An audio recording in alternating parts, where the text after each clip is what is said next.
Solar, carport, ano yun, airtech. Ano yung mga pinarayan na airtech?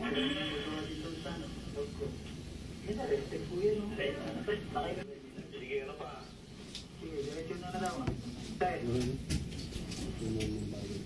Yun na sir, yung mga ano, yung ni-report ko na mga electrical cable, ano ba rin po yun?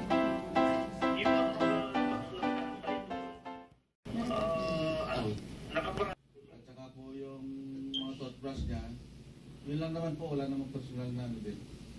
So, in-assist namin doon kay Susima, yung may hawak po naman mga gowning. So, sabi naman ni Susi, ay palalaban muna, kunin na lang niya dito pagka malinis na. Basta ano siguro ang akin lang, palaging may facilities talaga, HR, facilities, at position supervisor. Alam ko lang kung ako kay Sir Henry. Kung nandun naman, parang na nandun na kailangan gawin, kung pwede namang gawin.